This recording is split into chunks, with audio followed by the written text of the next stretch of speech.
some stuff. Oh, yeah, we're live. Okay, yeah, sorry. I'm just talking to myself still. Okay.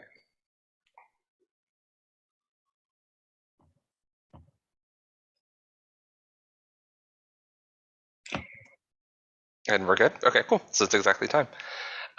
So welcome, everybody. This is going to be our first public philosophy talk of the semester. Just as a brief introduction, so this is a MAP-sponsored event, and MAP at LUC is like this grad run, but also undergraduate run organization, and this is one of our events that we sponsored right now. And so what we do is we interview different people in philosophy at different stages in their career and just kind of get to know them and how they came to philosophy. And so today we're going to be interviewing grad student Daphne Pons. So I'm Rene Ramirez. I'm one of the MAP organizers. And I am a second year in the PhD program here. And we also have Gina helping out, and Gina's going to be the tech person behind there. So she's operating that, keeping the chat going. And then we're kind of just going to go right into it. But yeah, if there's any questions and if you want to participate in any way, feel free to throw a question in chat. I'm going to pull it up in a second, so I'll have that going at the same time. So I should be able to see it. And if not, hopefully Gina will just copy paste and I'll see it in the Zoom meeting. But yeah, so we can either do it in conversation. If it comes up, just throw something out there, or at the very end, we'll have a Q&A for any questions that we didn't quite touch on exactly that moment. So we'll just be doing that. And so Daphne, did you want to introduce yourself or say anything like briefly about who you are? Yeah, sure. Thanks, Renee and Gina. Yeah, so I'm also in my second year of the PhD program at Loyola. I'm from Paris, France originally, and from like a sort of like a Franco-American family, which is why I speak like this, and I'm sometimes confusing to people. Yeah, and so I did my undergrad degree in philosophy in Paris. And then I went on to do a master's in media and journalism in London at the London School of Economics, which was a bit of a culture shock in like different ways because of the discipline. And also I came from like a tiny little university in Paris that nobody knows about. So like the London School of Economics, which is like a big institution, and it's a different system, etc. So and also I was studying journalism and media, which was completely different. And kind of, yeah, but it was in the end a good thing because I got to sort of explore philosophical interests in a different way and kind of have to find ways to explore what I was interested in, but like related to journalism. Mm-hmm. So that was kind of interesting. And my interests really, my philosophical interests, I guess, haven't probably changed that much from that time. I'm especially interested in feminist philosophy and phenomenology. Yeah, so. No, that was perfect. Yeah, that was everything I know about your life now. So this is great. So one of my questions that I kind of had prepared was, I know you said you studied undergrad and then graduate school in philosophy now. What made you want to switch like the direction with your master's versus like coming from an undergrad immediately going to like a graduate program in philosophy? Was there like a reason you chose to do journalism and marketing? Not marketing, journalism and... Sorry. No, that's fine. Yeah, so honestly, the real answer is just fear. So I was kind of scared. I loved philosophy so much. I mean, I still do, even though I guess sometimes it's a love-hate relationship. But yeah, I was just kind of scared. I think probably because people constantly will repeat to you that if you study philosophy, you're never going to have a job and you'll never be financially stable or whatever, and it's impossible. So I think I let it get to me a lot, and I probably just listened to the wrong people. Because yeah, I really actually believe now seriously that if you just do what you like. You'll probably end up being better at it in the end. So that's probably the way to go. But I got scared and I thought, well, I like writing, so I guess I'll try try writing about stuff that's happening instead of dead philosophers. And yeah, it was okay. It wasn't my thing. Even the writing part, because the thing that's, when you're trying to write about current things and current events and from like a journalistic perspective, the thing that they love to hammer home is really like this like principle of like objectivity, and you shouldn't take which I never got, because to me, because to me, if you're clearly arguing for something, then you're stating where you're coming from, and if you're doing it honestly, then you're stating any stakes you have, or in the question. So I always got really frustrated with that, and I guess that's the philosophy side, where it's like, no, just like argue for a point, and yeah. So would you say like almost that it didn't commit to what it was like really spouting to do? Like it was like, we're planning this neutrality, we never actually are. And sorry, this is a little side tangent, but like it even comes up, we've had this conversation similar before, is just like, what, like you're getting a job with a news agency or something else that still has this leaning, or like this, it has like some type of agenda that it's pushing. So this claim for objectivity that you're like trying to beat into them is never actually fulfilled, even when you get to the job market and find these weird things. Yeah. But that's kind of roundabout to say, but did you think that philosophy is in like at least being more honest about what it's trying to do, or is that fair to say? Yeah, I mean, I think that's probably fair to say. I feel that way, but also I guess sometimes philosophers but it's a complicated question, because like we're all human people with opinions and lives and whatever, and like I mean, I guess that influences like how we write and feel, and sometimes I think philosophy can also do that thing, especially analytic philosophy, like kind of using this as like, well, this is just logic. I mean, it must be the case that this argument is right and whatever, because I'm just using logic, or kind of assuming like a sort of like a universalistic point of view or whatever. So I guess like philosophers can do the same thing, but if you get caught, it's really bad. That's a good point. Yeah, there's a lot more weight to it. And so I need to mention this briefly also in the introduction, like your interest in philosophy, they haven't quite changed from what you initially wanted to study in it until now.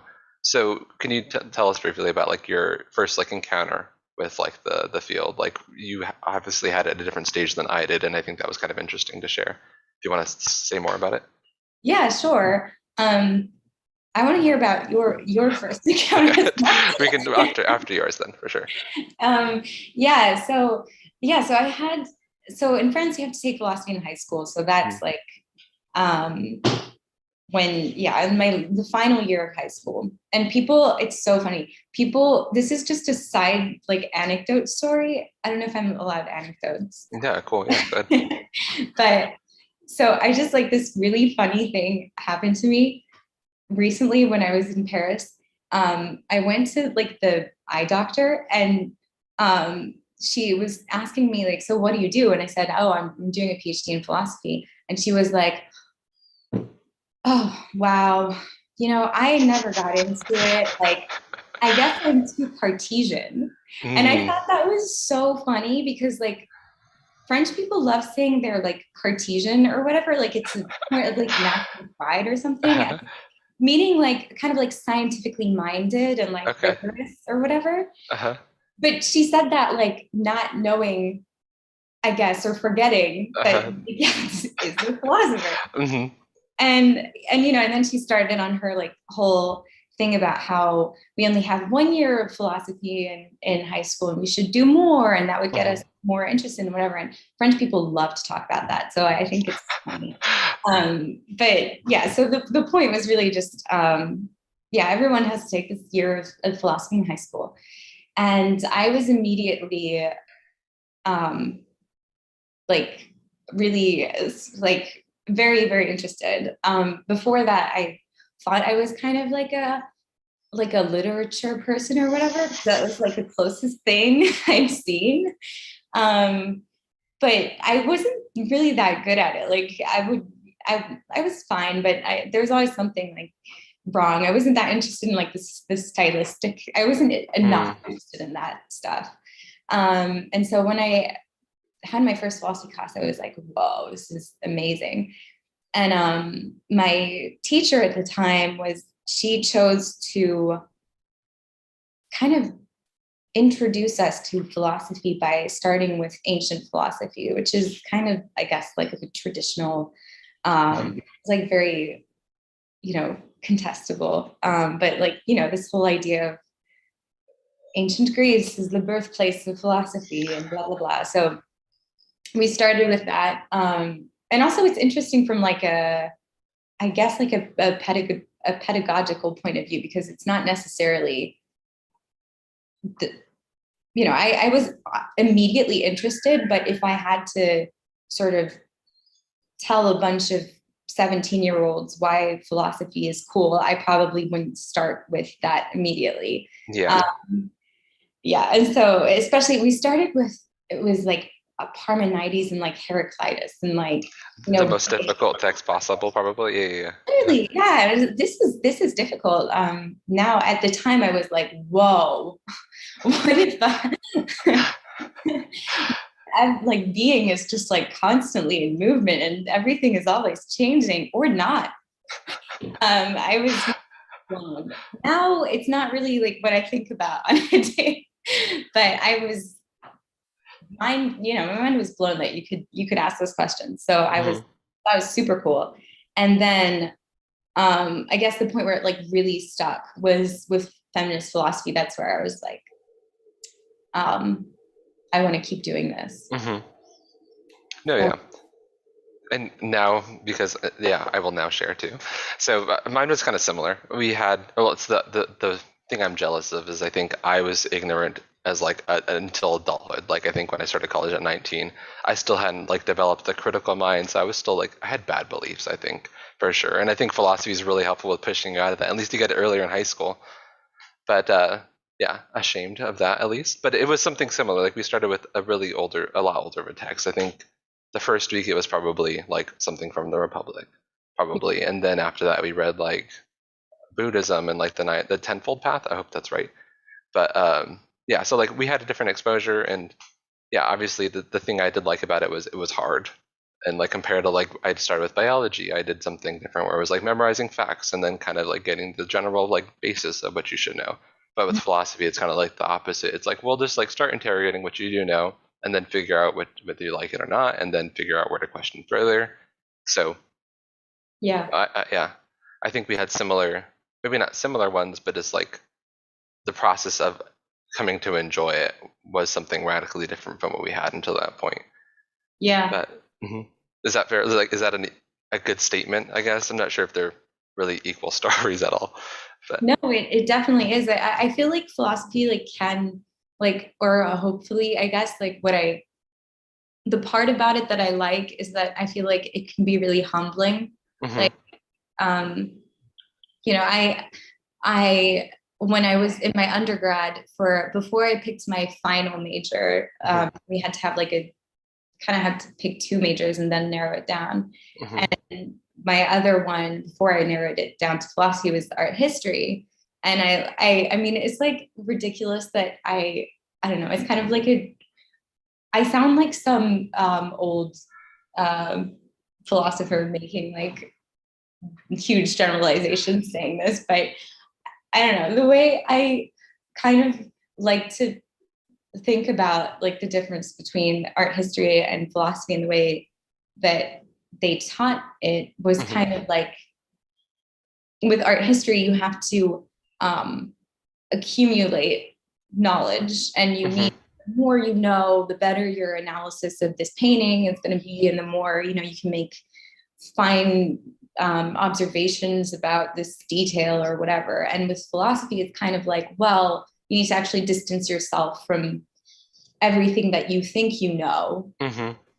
But then obviously, it helps if you know. But I feel like you could be amazing at philosophy if you knew not much about the history of philosophy at all. You just probably wouldn't get good grades. But yeah. No, that's a good point. And partially, I never knew what art history was, so I actually learned something. I thought it was just memorizing painters and dates and then what it looked like. So this is helpful. Now I know what the degree is actually in. And okay, so there's a few things I wanted to ask next. So we've talked briefly about like your undergraduate experience and then kind of what drove you to graduate school. And then I kind of want to know a little bit more about your like work. And you wrote a thesis as like one of your pieces of like, I don't know what to say, like your proofs of your work and like what it shows, like what you think and then what you want to explore in philosophy. Are you able to tell us a little bit about your master's thesis? And although it's in journalism, you once told me that it's like philosophy adjacent and like really just bridged into what you wanted to study further. Would you be able to share some of that? Yeah, sure. So I tried to make it as, or I don't know, probably if I tried to read it now, I'd probably be appalled. It's just like that but I was interested in talking about, I guess, sort of like queer theory and like feminist like philosophy and stuff, but I had to find a way to relate it to some kind of form of media. Mm-hmm. So I decided to write about the representation of lesbians and queer women in cinema, Mm-hmm. like two specific movies actually. So it was like an analysis, there was a part of it that was like an analysis of the movie The Kids Are All Right. I don't know if you've seen it.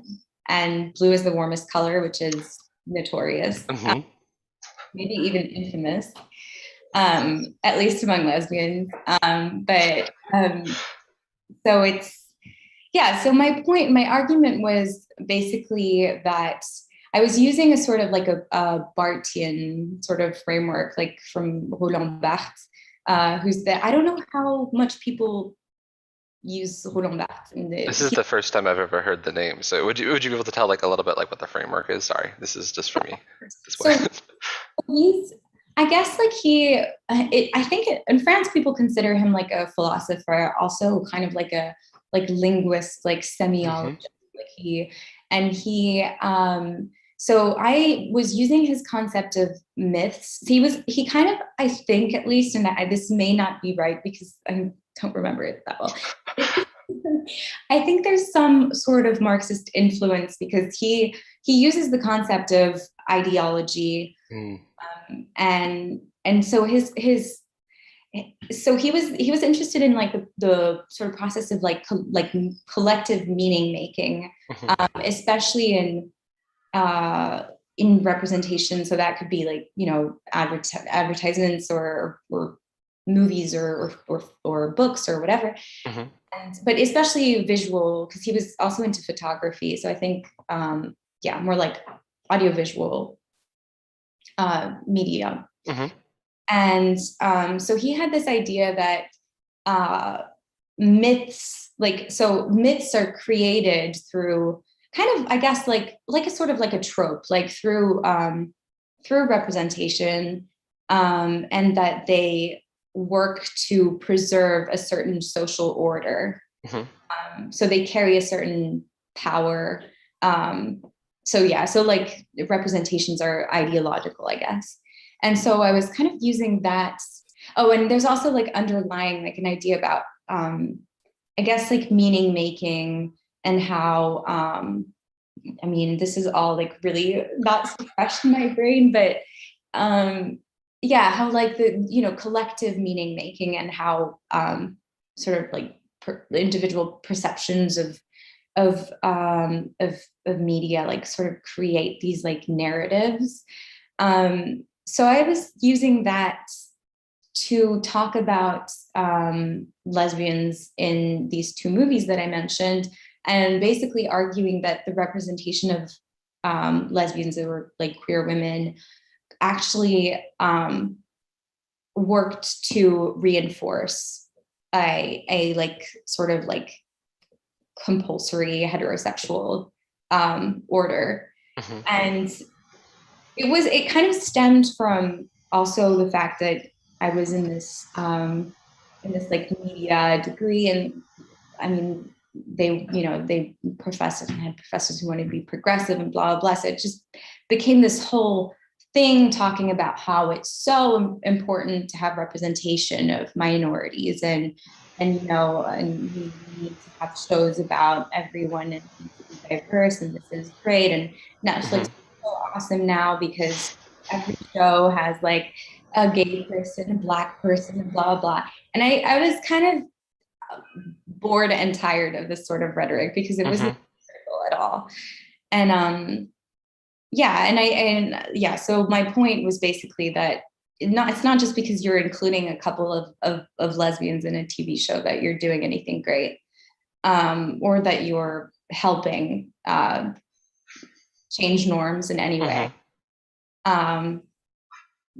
And like the plot of like The Kids Are All Right is such a blatant example because it's about a lesbian couple, and one of them cheats on her wife with a man who's actually the biological father of their children. I mean, whatever the plot is, nonsense. But but it just like reinforces these ideas in so many ways because they're these like they're reconstructing this sort of like traditional heterosexual family. And also like they're like rich white women and blah blah blah, and so they're kind of acceptable lesbian subjects because they're educated and etc. It's a terrible film. No, that sounds bad now. Yeah. If you ever want to watch something bad. The Kids All Right, for sure. I'll remember that now. And so this is recent, like a YouTube rabbit hole I've kind of gone down is like just the gay panic in the 90s of like representations in like reality shows or sitcoms of like using gay character as like either a crisis or like a point of education for hetero people. And like it was really interesting to me at least. And so I'm not familiar with. I think the reason I'm confused is the accent, and it's my fault because Barth. I think I would know like is Death of the Author. I think is the one thing I would probably know.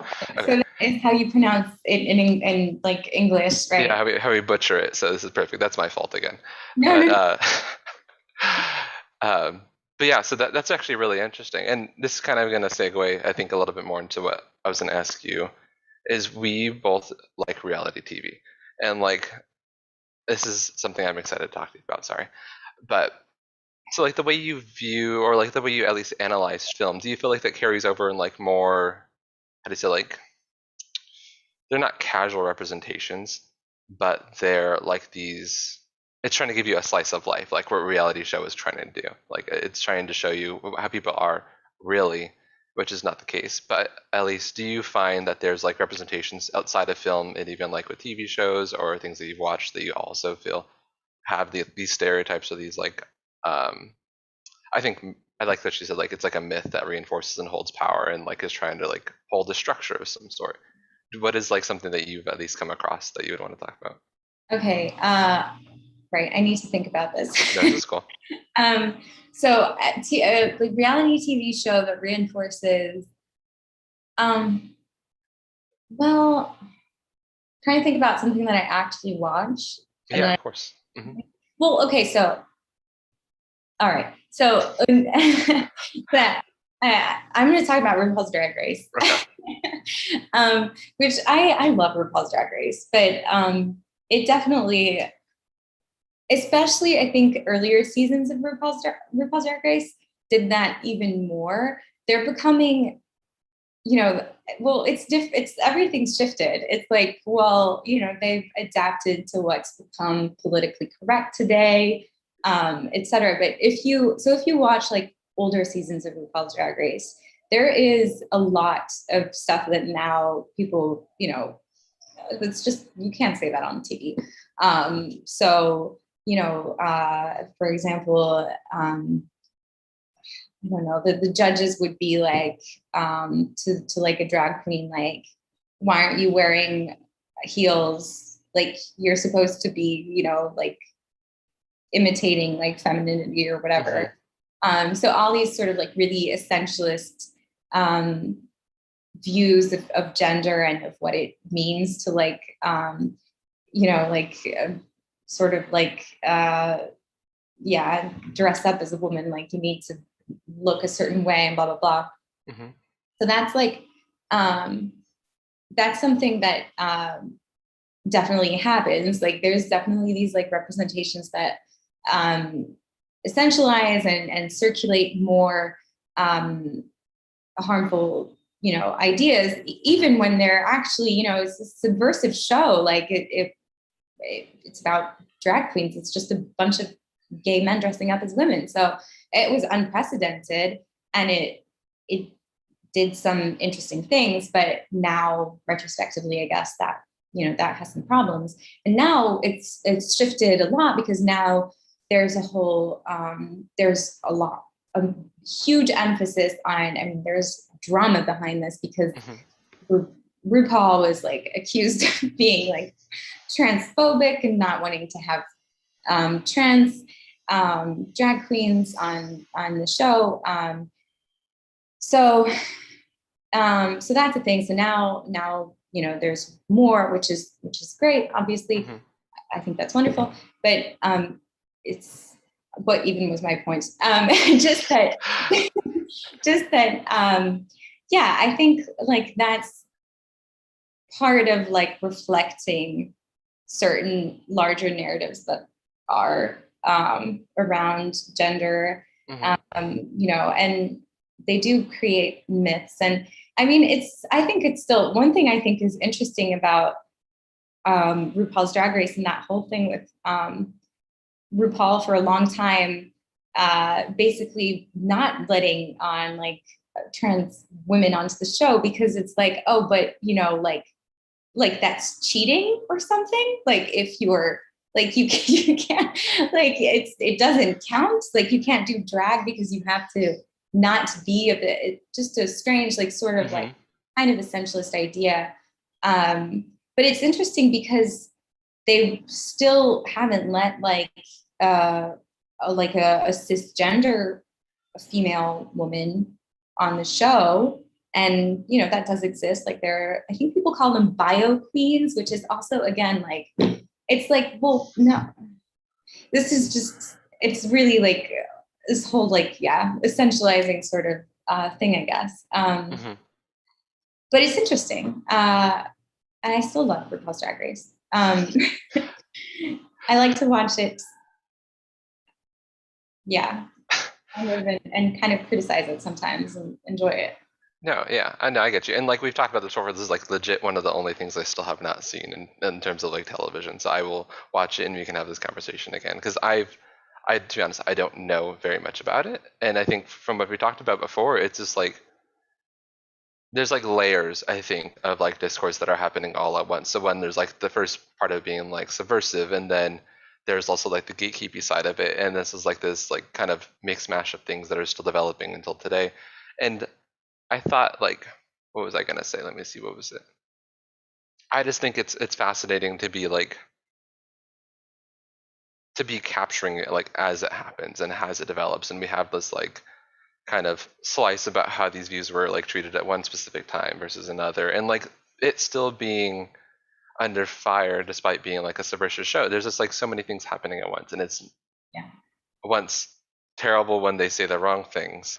But also like it's nice to capture and have that image and be like, well, what could have done better? Like what could be better? Right. Yeah. So in terms of that, are there specific shows or things that you like the representation of? Like, are there like specific things that you just like couldn't find anything wrong, but just enjoyed for the sake of enjoying because of these facts? Like, I don't know, I'm not really familiar with too much, but like one idea of like what came up, I've watched like all 11 seasons of Frasier. And for some reason, it's like it was during like the gay 90s, and like it came up in terms of Frasier's one of these shows that flouts like heterosexual men but are extremely effeminate, are always thought to be gay. And there's episodes where they go on like they interact with other gay characters, but for some reason the jokes are never turned onto the gay characters being like the ones being like duped. It's legit the heterosexual man Frasier and his brother, because they're just not aware of how they're performing their gender in different encoded ways. Mm. So this is one of the shows I think I've read as and seen as being like positive representations, but it's not deliberately trying to do that. It just has a very distinct approach to it.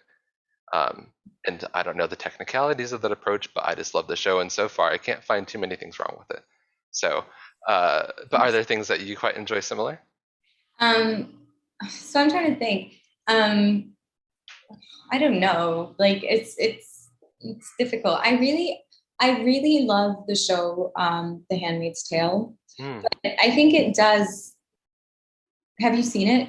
No, I've just read the book for class and stuff, but Yeah. I think I watched a couple of the first 2 episodes or so, and I think I just dropped off. But It's yeah, I mean, I think like I like the show a mhm, lot, but I think like there is something a little bit like masochist about mhm, watching it. Like it's pretty horrible. mhm, Um and like I think there probably is like a degree to which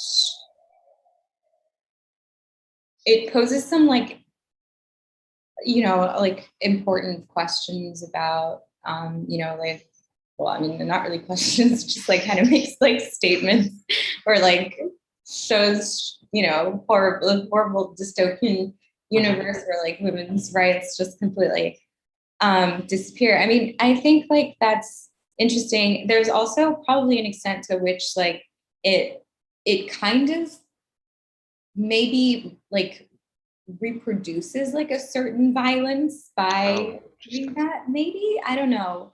I haven't thought about it enough, but sometimes it is like really a lot. Yeah, is it like, sorry, this is a weird question, but like, is it in terms of, because it's such an extreme perspective, that like in most cases those extreme perspectives or like that like depictions of like violence against women shouldn't, and for the most part don't exist today, but the fact that they're recreated in a show and like does it in such an extreme way is like just an aspect of violence. Like, does this bringing it up again is the part that you're like, does it reintroduce it as being a possibility, or Oh, I'm not really sure. It's like a good question. I don't really have like fully formed thoughts on the subject. mhm, I feel like, I kind of think that's like maybe that's stupid. I don't know. I just feel like with anything, it's kind of like when you're talking about anything that's like when you're talking about anything that you're trying to denounce mhm, or to resist or like whatever, you are also like this is like a whole like the whole like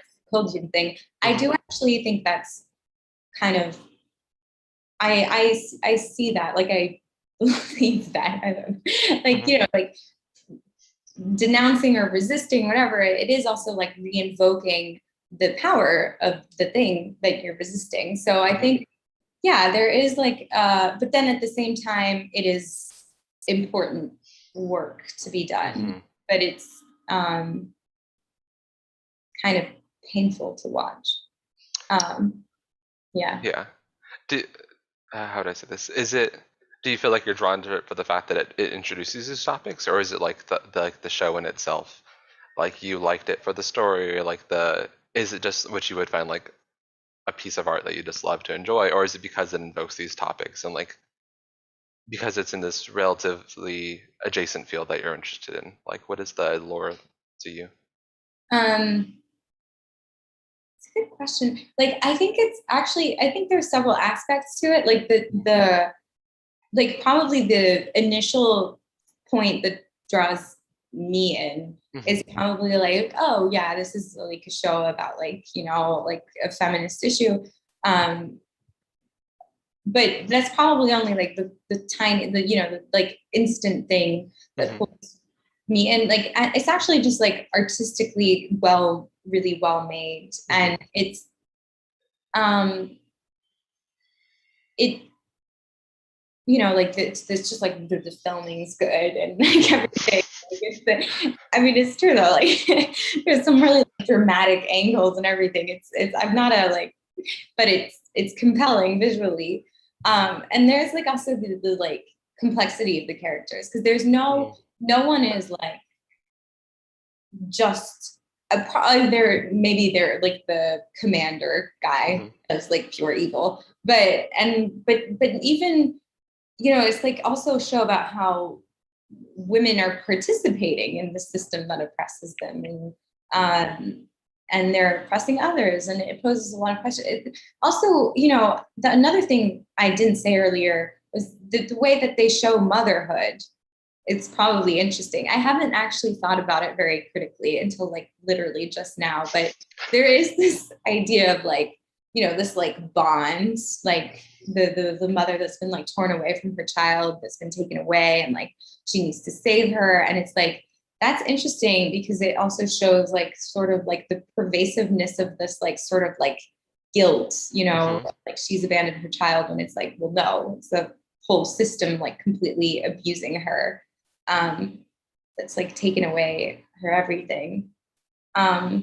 Maybe that's also like a questionable thing though, or not, I don't know, but it's a really good show. Yeah, even the characters that are horrible and that like have like are just like awful,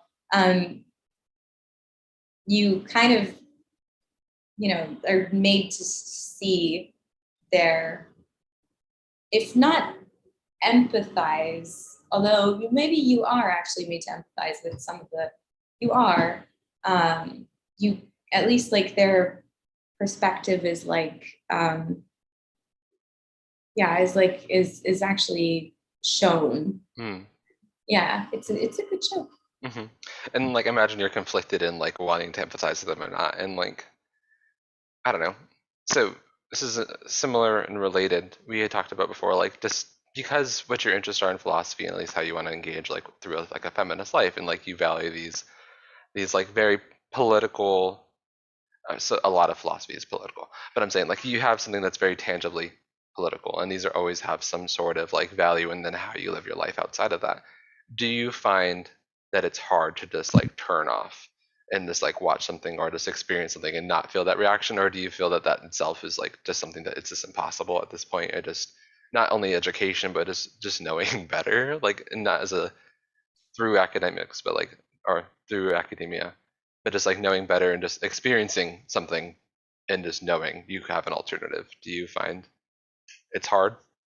Yeah, so this is I love this question because there's I was reading over the summer this Sarah Ahmed's book, the Feminist Killjoy? right. That, No, yeah, or, yes, it is. Yeah? No, Living a Feminist Life. Okay, sorry.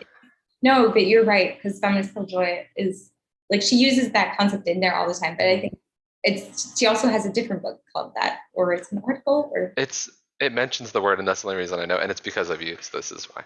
no, she uses that all the time. Like it should be called that. I'm gonna call her. But she talks about feminism as is this how she says it? I think she talks about it as like acquiring a disposition. But I mean, I think she's not just talking about feminism, I guess. Like she's talking about sort of like any sort of like critical, you know, anti-racist or, you know, her perspective. And she says, you know, it's like, it's hard. She literally speaks about this, about how when you acquire this disposition, you become the feminist killjoy or whatever, and you ruin things because you're always telling people that they're being offensive or racist or sexist or whatever, or ableist or anything. And yeah, and I think that's, I mean, I find that super relatable. I don't know about you, but like she describes being at the dinner table and being, you know, constantly, you know, being like, no, and this is wrong, or you can't say that, or whatever. And the family, you know, turning kind of, it's almost like gaslighting. It's like you're the problem, not, Not me saying this really offensive thing and you're just listening to it. Yeah. Like, oh, you're so delicate and like sensitive. Yeah, I find that super relatable. I don't know you. Yeah, no, definitely. So I think we're both middle children, and I think we came up in the conversation one time about like sometimes families call you like the rude one of like your siblings, and that kind of I think builds into it. Be like, well, because like what you talk back sometimes, and I think like she's not the first one to talk. Like I'm not sure in this case, but like she's not the first one to talk about like talking back. You know, like that's just an element of I think of like questioning these oppressive tactics. Yeah. And I think in families, it's always this like very, it feels bad to call it rude because it's like you're speaking up for a purpose and trying to say something, but because of the way the families work, you're almost supposed to say things without being, it's offensive when you talk back. Right. And yeah, so no, I do agree with you. It's just, at least, so do you find in terms of like, in terms of your family, is that when it's most difficult, or is it more when you're out in the world just being your normal everyday self? Like, is there a space where it's harder? And like technically the most personal one would be, in my opinion, the hardest. I, Um, I think I agree with you completely. I bet Sarah Ahmed's a middle child as well, because the way she writes, got her. But yeah, I'm same. Like I don't think that's because you don't care how if the anyway, it's not like I'm not going to call out someone, and it's not like I don't think I'm the wisest, most enlightened, progressive person on earth. Like I'm not gonna walk around. I would only get, it's worse when it's your family and people who you care about, that you have all these ties and ties to and affection for, experiences with, and whatever, who say things. It's because there's definitely a personal aspect to it. It's almost fearful, and you're like, how could you think that? But there's also this other side, which is often I give up because I couldn't begin to even tell you why what you've just said is so wrong. Like there's so many, there's so there's so many steps that went into this for why I can explain it, and it's gonna take just as long. It would take, and you're just on a different wavelength. And also I don't want to go around being like, I'm right and you're wrong. I don't think that, well, I guess you have to kind of think you're at least a little bit right.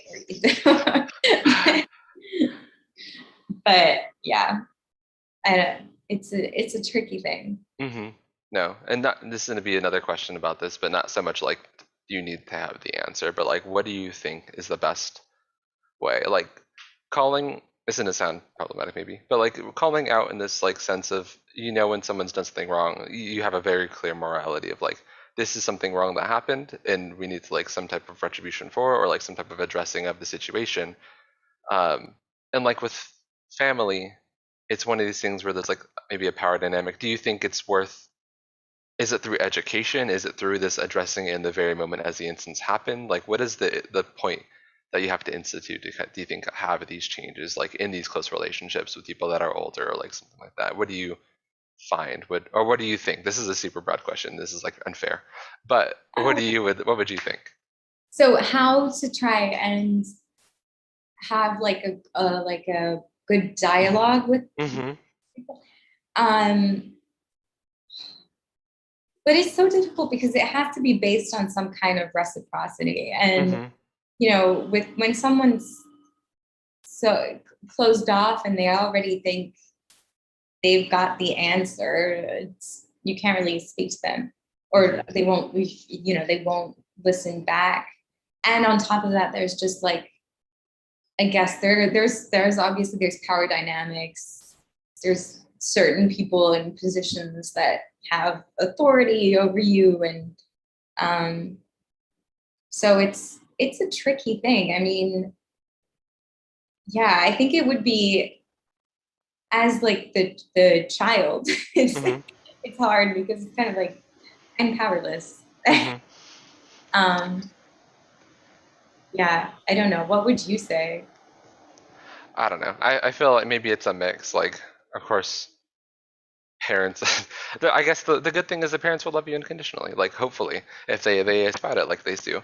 But like I guess maybe the calling out is like a good bridge to it. Mhm. And although there's probably more likely going to be an argument, I think, in my opinion, there's a lot of scaffolding to have like the tough conversation. So it's not going to ruin it, hopefully. But Yeah. yeah, that's at least how I'm thinking about it. I don't really know.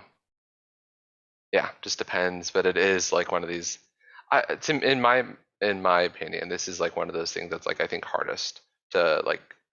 I guess not that applying it's the hardest thing ever, but like the theory in itself is also very complicated and messy and not always totally clear. And like just becoming more educated in the subject is like alone hard enough, but implementing it, like I guess where it matters is personally I think where I would probably struggle with the most. Yeah. So yeah, Yeah. tough question. But we are in our last 15 minutes, so I guess if anybody would like to ask a question in the chat, I do have it up, so I will see it.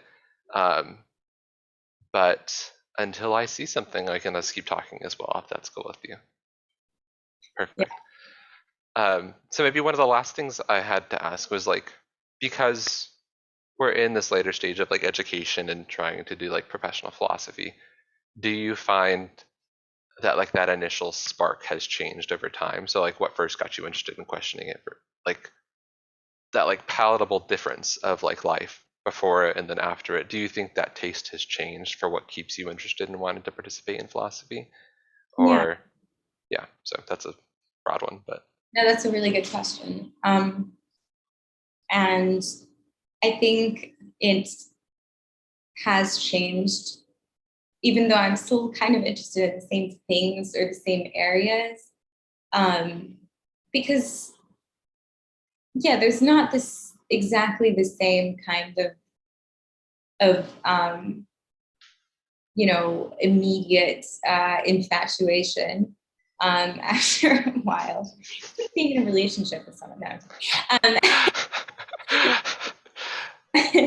I'm kidding. But it's difficult because yeah, there's definitely struggles along the way, but also because I think, or maybe I don't know if this is like a generalizable statement at all, but at least for me, when I was like a bit younger, I mean, pretty young, but like a few years ago, back when I was starting my undergraduate degree and stuff, I thought when I heard like a few things about Kant or whatever, I was like, oh yeah, duh, like got that figured out. Like, I thought that it was a lot simpler than it was, and I feel like the more I engage with philosophy and the more I learn about stuff, the more I'm like, whoa, I'm a little bit in over my head. There's just always it's there's so much to learn and it's endless. Um, and that's it's like such a hard thing with grad school. I think personally, I don't know how you feel about it, but it's like, I mean, the imposter syndrome is constant, but and just this feeling that like you don't know enough. I always feel like I don't know enough and about anything, and yeah, and I don't. I mean, but who knows? Who does really? But I just, there's just like huge gaps in like my knowledge about like philosophy that I don't know. So yeah, yeah. it's definitely harder. What about you? So I was kind of like in preparation for this, I was like mulling it over and being like, well, what do I really think about it too? Because I think what we had initially was like when we came to it, it's like, yes, I know Kant. I've read a chapter, I know what he's saying here, but like that took a certain amount of like almost arrogance and confidence. And I think the more you've gone into it, we realize like, oh my God, there's like so much stuff just about this in this single line that I like might misinterpret if I say it one way. That Mhm. we've lost that confidence and like hence like the imposter syndrome always happening. And maybe like we almost need some type of arrogance again to like come in and be like, just say it, like just make the statement. You might be wrong, but we'll figure it out type of thing. And like developing the arrogance would be something fun to be like, I don't know, help you get at least a little bit more active and wanting to do it without like this intense imposter syndrome all the time. Oh, and we have a question. So how or would you try to leverage philosophy as a tool when trying to communicate, for example, with family that is uncritically parroting misogynistic and racist talking points? Yeah. Wait, so can you repeat the question? How would Yeah, you? sorry. So So how or would you try to leverage philosophy as a tool when trying to communicate, for example, with family that is uncritically parroting misogynistic and racist talking points? So I think, if I'm hopefully not butchering the question too much, it's like, how would you try to use philosophy as a tool when trying to communicate with someone who's like spouting these like racist or bigoted views? Um, yeah, I mean, go ahead if you want us to take that first. that's such a good question. Yeah, so I mean, I feel like, I mean, to me, in my like tiny little mind, I think like I think like philosophy for me, it's kind of like, trying to be like critical and thinking about things critically, and sort of deconstructing or trying to distance ourselves from the assumptions we have or the presuppositions or which can sometimes often turn into prejudice. So yeah, for me it would definitely like it's at the heart of like how I would try and respond would be to try and try and show like or come up with some kind of argument. It's difficult to yeah, I don't know. I feel like that would kind of be doing philosophy. Yeah. I don't know if that answers the question. No, hopefully my screen's frozen, so I guess I won't be able to see the chat. But I hope that was helpful. But hopefully this is okay if I can try to take a stab of it too. Like I think personally, when I've encountered like my family doing something like this, they'll say like, "Don't use philosophy. Like this is what you learn in schools, like to be this mouthy person that talks back and stuff like that." But for some reason, it's always been this kind of like antagonistic like discipline, I think, to people at least stuck in their views. So at some aspect, you would have to leverage philosophy as being a tool to communicate. Like you would necessarily want to encourage someone to like take that stance up. At least in my opinion, I would think. Yeah, it's difficult. I Yeah. think that's the biggest thing. It's such a I totally no, yeah. I mean, I'm the mean rude one, so I know what you mean about being called antagonistic. yeah, cool. And my screen is unfrozen. It says it feels really hard, but thank you, Brandon. So I appreciate the question too. That was a lot helpful. But yeah, so I mean, we have 8 minutes left, so feel free to then ask questions if anybody else has one. But is there anything like, are there any specific, this is gonna sound really tacky, but like, are there any specific truths I think that you might have encountered that you feel like just don't go, I'd say like, just taking like what Ahmed says about like being a killjoy, like I don't know exactly, I'm probably gonna butcher it, but like, are there specific things that you've learned that you feel this can't go wrong with taking this point seriously? Like, I guess in studying, and this is a huge, really unfair question to then throw at you right now too. No, it's not. It's a good question, but I'm not sure I understood it completely. Like anything about like, can you say it again? Sorry, I think I'm now.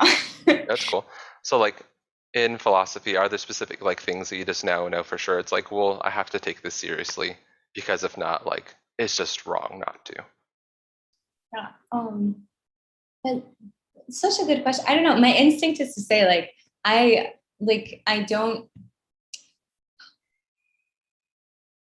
don't know. Like I don't really want to like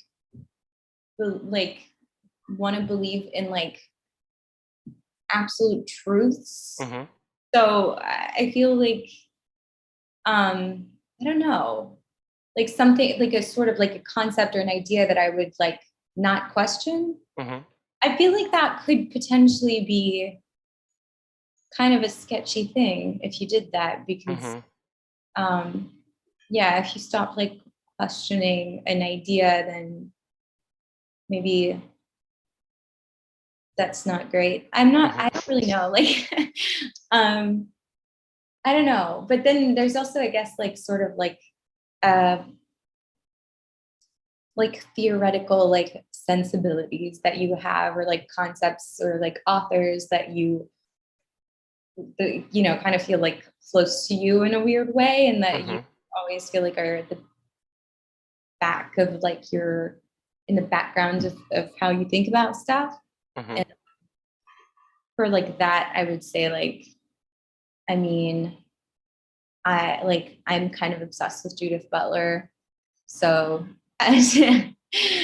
so yeah, like that's something that like I feel like is always kind of like these like, I don't know, these like like conceptual categories that like you just have kind of like have like carved at the back of your like philosophy brain that kind of like probably influence everything else that you ever think about.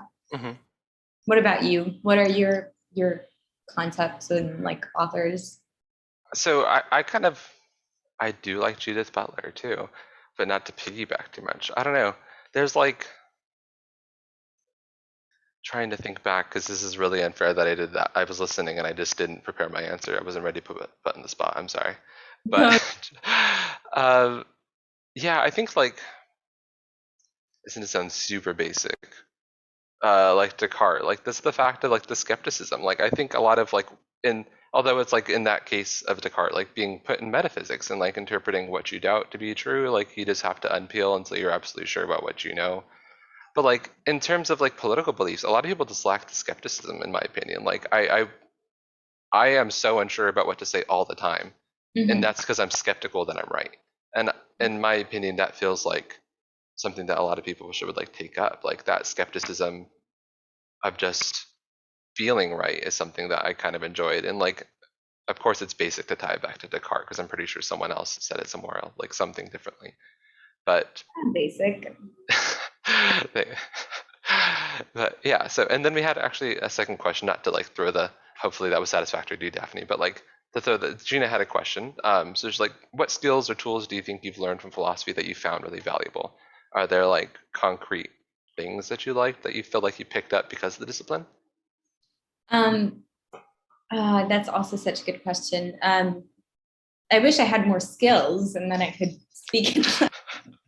um, I mean, I guess. I mean, like that's something I think you never like stop improving and working on. But I at least I hope that um, philosophy's helped like my writing. Um, if I look back on stuff that I wrote, like you know, in my undergrad or something, usually like this was not like great. So I feel like I've that's helped. And then I would love to be one of those people who can actually for real say that like philosophy, you know, helps you like organize your thoughts and blah blah blah. I mean, I'm not that's I don't know if that's the case for me. My thoughts are never organized. It's a big issue. But I mean, I think probably I think challenging things like that's something that I feel like kind of like what Amit says becomes like a bit of a like a disposition, and is why people call you antagonistic, because you're just constantly used to being like, but what if this wasn't true, and or like what if you know differently. So I agree with that. Yeah, and we have one final question with our last minute.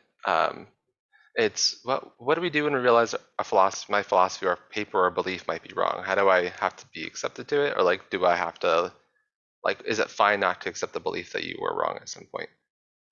So like maybe just to wrap up, what do you do when you notice you're wrong, in your opinion?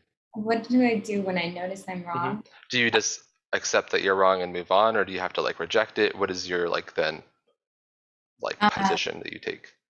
I don't. Well, you know, reluctantly admits that I'm wrong. Um, uh, so, like, is this a question about like what is it like a prescriptive question, like what should you do, or what would I do? Maybe both, yeah. So like I guess descriptive, what would Okay. you do? And then second, what do you think you should do? Well, I guess like I feel like it's really important to be able to acknowledge that you're wrong. Mm-hmm. Um, I feel like that's The first and most important step, maybe? yes, I think so. Okay. So Cool. yeah, Okay, cool. Sorry, I didn't want to like make you answer everything like in 30 seconds, but I guess I will just wrap it up here if that's okay. Is it cool with you? yeah. Cool, perfect. Well, thank you everyone for being here again, and thank you so much for Daphne for letting me interrogate you for the hour and having the conversation. But yeah, this will be a monthly event. We'll have one again in October, the first Tuesday of the month. And yeah, if you have any questions, feel free to email me. My email is in chat. It's rramirez12@luc.edu. And this again was like a MAP sponsored event. So if you have any questions about MAP or LUC or just in general, feel free to email me. And I think that's it. Yeah, thank you everyone for being here, for participation as well, and then Gina for the tech stuff. But I think I'm going to close it if that's cool. All right, perfect. And my screen's frozen, so I'm just going to quit Zoom. Hopefully that'll work. Okay, bye. Bye.